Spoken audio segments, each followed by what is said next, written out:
역대하 33장 성경 본문을 통해 세상에는 회개한 죄인과 회개하지 않은 죄인이 있다라는 제목으로 하나님의 말씀을 증거하겠습니다. 사람은 다 죄인입니다. 의인은 없습니다. 성경의 선언입니다. 로마서 3장 23절 세 번역으로 봅니다. 모든 사람이 죄를 범하였습니다. 그래서 사람은 하나님의 영광에 못 미치는 처지에 놓여 있습니다. 죄인에는 두 가지 종류가 있습니다.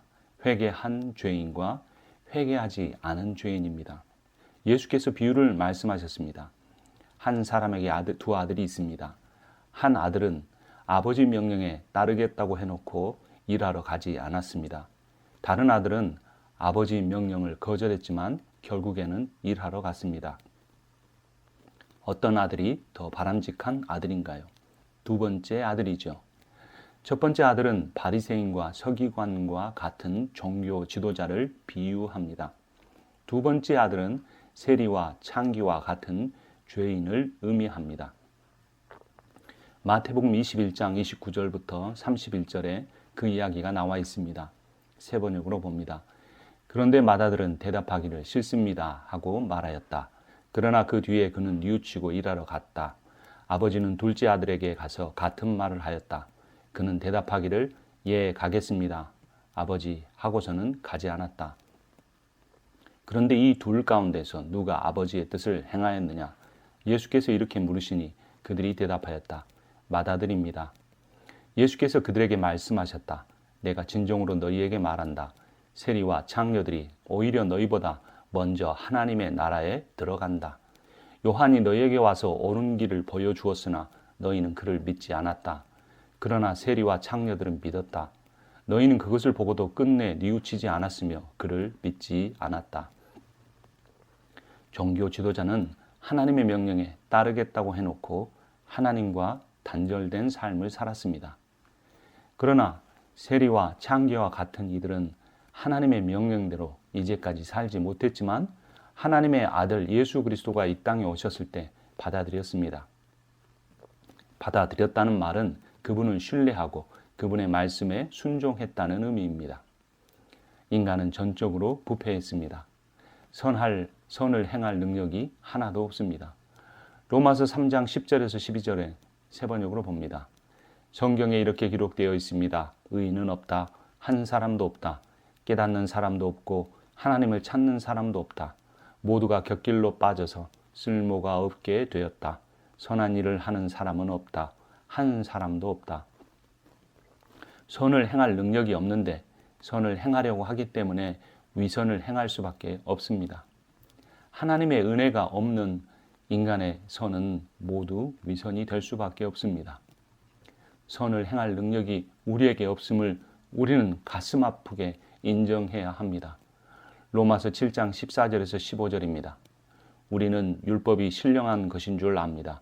그러나 나는 육정에 매인 존재로서 죄 아래에 팔린 몸입니다. 나는 내가 하는 일을 도무지 알 수가 없습니다. 내가 해야겠다고 생각하는 일은 하지 않고 도리어 해서는 안 되겠다고 생각하는 일을 하고 있으니 말입니다. 자신에 대해 철저하게 절망해야 합니다. 로마서 7장 24절에서 사도 바울은 이렇게 절망합니다. 아, 나는 참 비참한 사람입니다. 누가 이 죽음의 몸에서 나를 건져 주겠습니까? 우리는 하나님을 전적으로 의뢰할 수밖에 없습니다.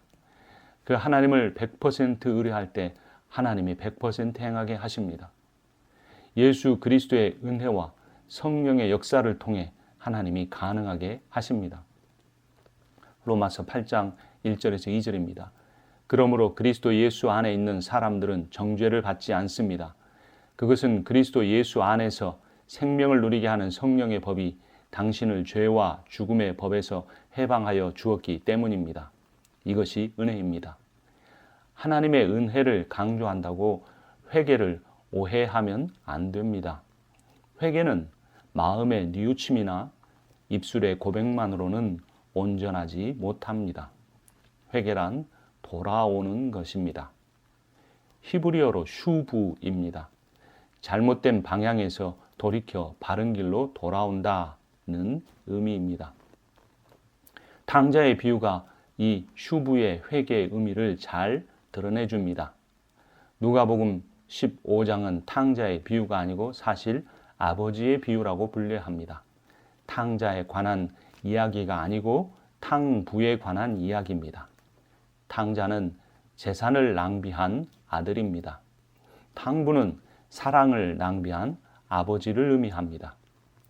누가복음 15장도 성경도 말하고 있는 메시지는 동일합니다. 죄를 지은 인간이 아닌 해픈 사랑을 베푸신 하나님에 관한 이야기입니다.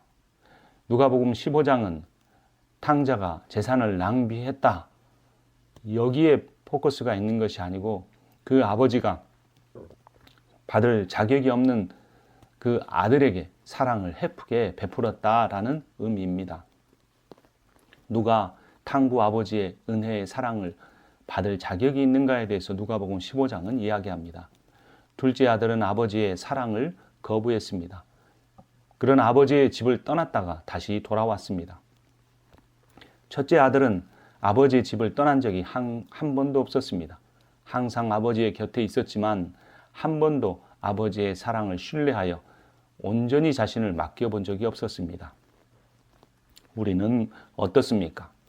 하나님을 온전히 신뢰하여 한 번이라도 자신을 온전히 맡겨본 적이 있습니까?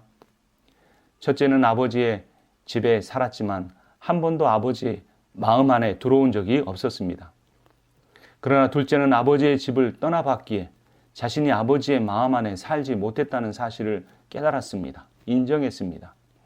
그래서 다시 집에 돌아왔을 때는 몸만 돌아온 것이 아니라 아버지의 마음 안으로 들어갈 수 있었습니다. 아버지의 마음을 깨달으십시오. 회개란 아버지의 마음 안으로 들어가는 것입니다. 돌아오십시오. 아무리 큰 죄를 지었더라도, 아무리 큰 잘못을 했더라도, 아무리 내게 자격이 없어 보일지라도 그것을 깨달은 만큼 우리는 하나님의 은혜를 더 깊이 깨달을 수가 있습니다. 므낫세 왕이 있었습니다. 아버지 히스기야 왕은 위대한 종교 계획을 행했습니다. 그런데 그 므낫세가 아버지의 모든 업적을 뒤집었습니다. 무너진 산당을 다시 세웠습니다. 부서진 우상을 다시 짜맞추었습니다.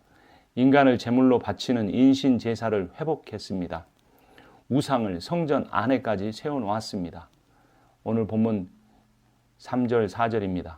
그는 아버지 히스기야가 헐어버린 산당들을 오히려 다시 세우고 바알들을 섬기는 제단을 쌓고 아세라 목상들을 만들고 하늘의 별을 숭배하며 섬겼다.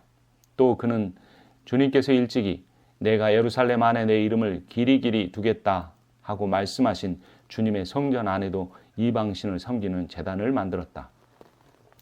왕이 어떻게 이런 일을 행할 수 있습니까? 아니, 그냥 한 인간이라 할지라도 어떻게 이렇게 악할 수가 있습니까?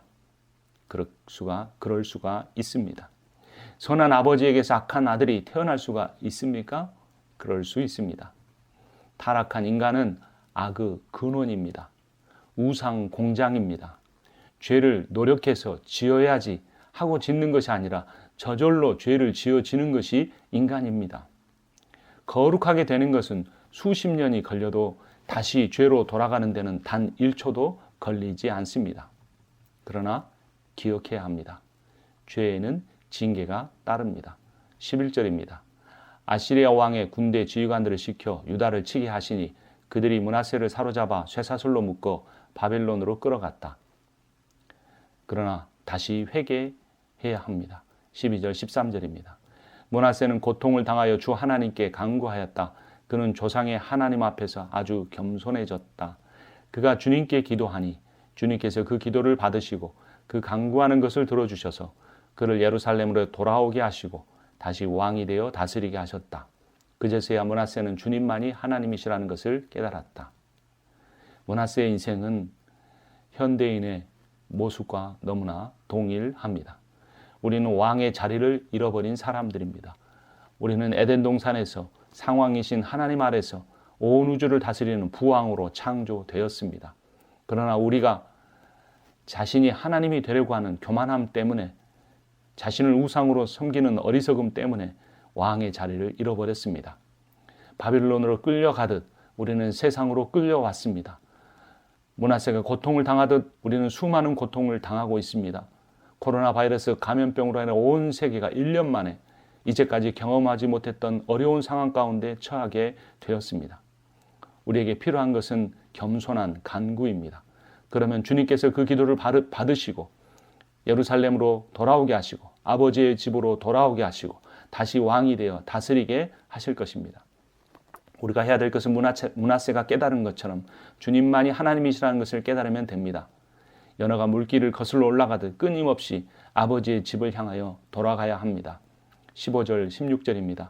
그는 또 성전 안에 있는 이방 신상들과 그가 가져다 놓은 목상들을 없애버리고 주님의 성전이 서 있는 산에다 만들어 놓은 이교의 제단과 예루살렘 곳곳에 만들어 놓은 이교의 제단을 모두 성 밖으로 가져다 버렸다.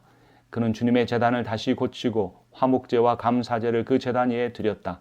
그는 유다의 모든 백성에게 주 이스라엘의 하나님을 섬기라는 명령을 내렸다. 회개하지 않는 죄인은 있어도 회개하는 죄인은 없습니다. 회개하면 아무리 큰 죄인이라도 아버지께 돌아오면 탕부 아버지께서 해픈 사랑을 베풀어 주십니다. 송아지를 잡고 잔치를 벌려 주십니다. 모든 천군 천사와 함께 기쁨의 잔치를 열어 주십니다. 모든 죄를 탕감해 주시고 아버지의 상속자 지위를 회복시켜 주십니다. 12절 13절입니다. 므낫세는 고통을 당하여 주 하나님께 간구하였다. 그는 조상의 하나님 앞에서 아주 겸손해졌다. 그가 주님께 기도하니 주님께서 그 기도를 받으시고 그 간구하는 것을 들어주셔서 그를 예루살렘으로 돌아오게 하시고 다시 왕이 되어 다스리게 하셨다. 그제서야 므낫세는 주님만이 하나님이시라는 것을 깨달았다. 회개하면 됩니다. 돌아오면 됩니다. 아버지가 회복시켜 주십니다. 회개만 하면 된다고 하니 회개가 쉽게 느껴집니까? 회개만큼 어려운 것이 없음을 알아야 합니다. 므낫세의 아들 아몬을 보십시오. 경건하고 의로웠던 히스기야가 할아버지였습니다. 죄악된 삶을 살았으나 회개하고 회복된 므낫세가 아버지였습니다. 그러나 아몬은 회개하지 않았습니다. 그대로 죽었습니다. 멸망했습니다. 23절 24절입니다.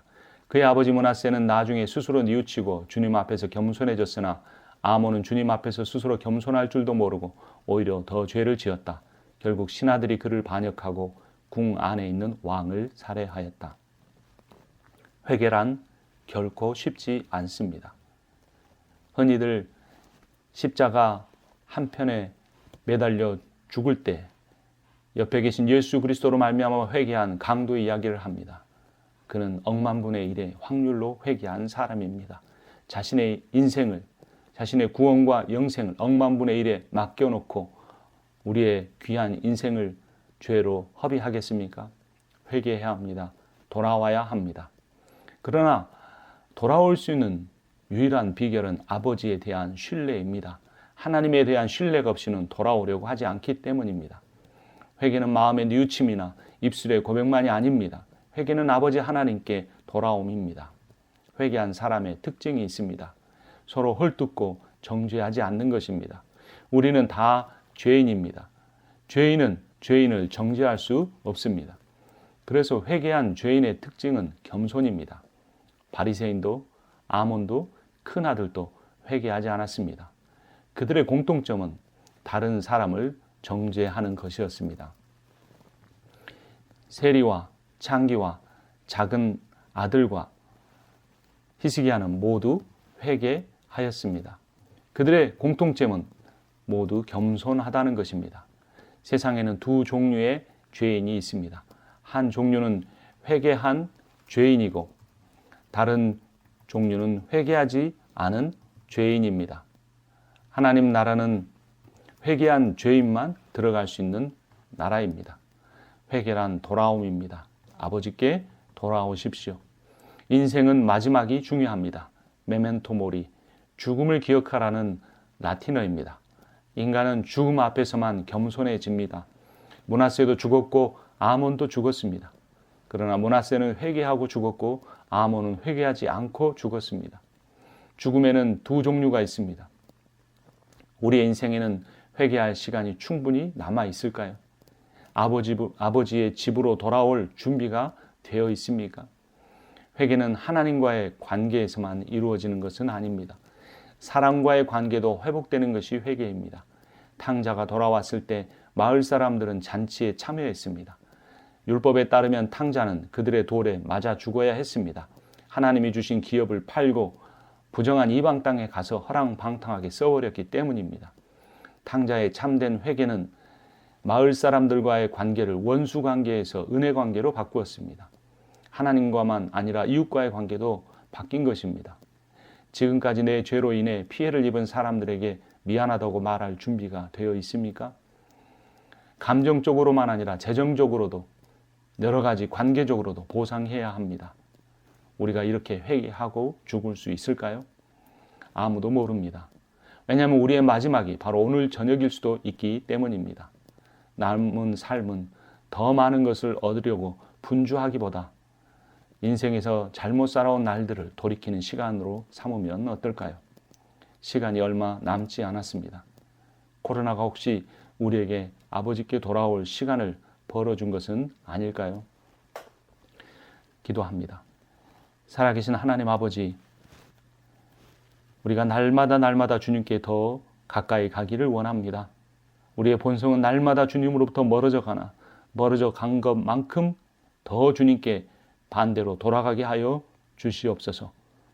주님, 우리에게 은혜를 베풀어 주셔서 하나님만이 온전히 신뢰할 수 있는 분임을 깨닫고 하나님만이 우리를 세워주실 분임을 깨닫고 늘 아버지께 돌아가 하나님의 은혜의 구원을 경험하며 살게 해 주시옵소서. 예수 그리스도의 이름으로 기도합니다. 아멘.